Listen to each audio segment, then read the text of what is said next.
Welcome to Nasdaq Trade Talks. I'm your host, Jill Malandrino, Global Markets Reporter at Nasdaq.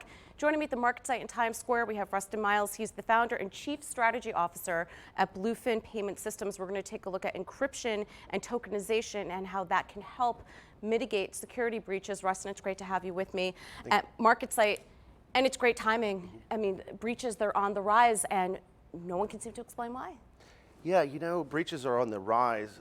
It turns out actually between 17 and 18, there were fewer breaches overall. However, the number of records compromised was up by 126%. So what's happening here is that the hackers are getting smarter. They're innovating faster than a lot of the merchants are.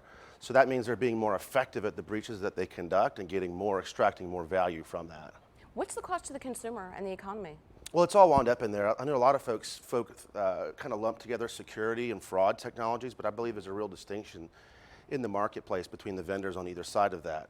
So data security is all about stopping the data from being stolen in the first place, right? All of your fraud companies, anti-fraud, they're there once the data is stolen. You know, they're to stop fraud from happening and coming in the front door of the business. So really both sides of this industry are working together to both stop the data from being stolen, and then once it is stolen, stop it from being used. And so ultimately all that cost gets baked back into the system, and then the merchants pass it on to the consumer in higher rates and also higher processing fees. Are payment systems and other cybersecurity platforms failing consumers and merchants?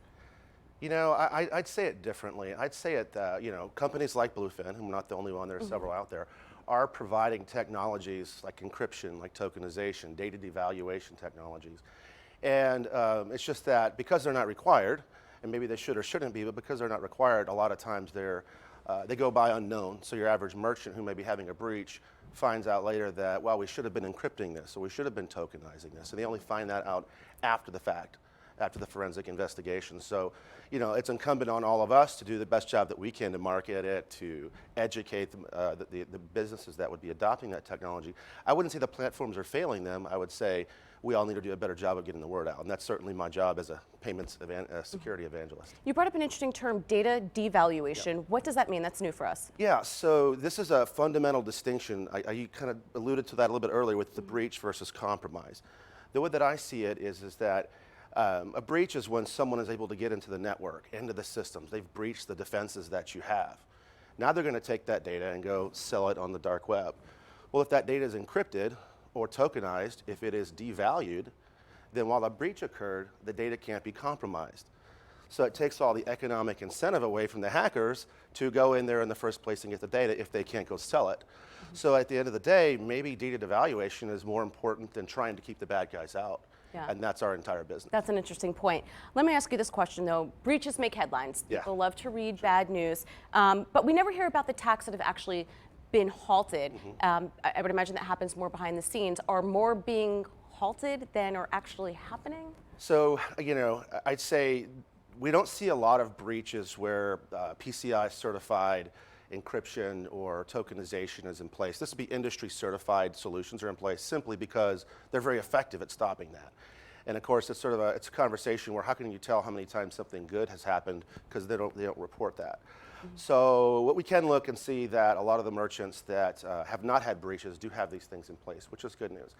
I think maybe a more negative answer, and maybe that I need to bring up is that a lot of breaches do go underreported, not reported, or they happen to merchants that are so small that they don't even know it's happening. And so there might be malware that's attacking thousands of small businesses, grabbing only a couple credit cards a day, but it all adds up and it all gets sold on the dark web. And so those dark economies are doing, I think, a lot more damage than we even know. And so it's that much important for merchants, both small and large, to encrypt. So it sounds like encryption and tokenization, this could really be a solution that's going to work. Yes.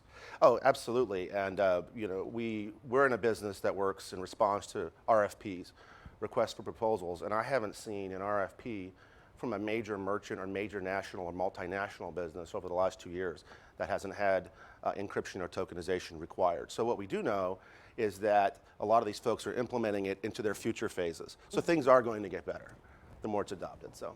Well, that's good to hear. That was I don't my wanna be last all doom and question. gloom, yeah. Well, I mean, it's good to know consumers need to understand these things, and more importantly, so do merchants, because consumers are their lifeline. So I think it's encouraging that we wrap up that things are going to get better with cybersecurity. I believe it is. All right, thanks so much, Rustin, for joining us at MarketSite.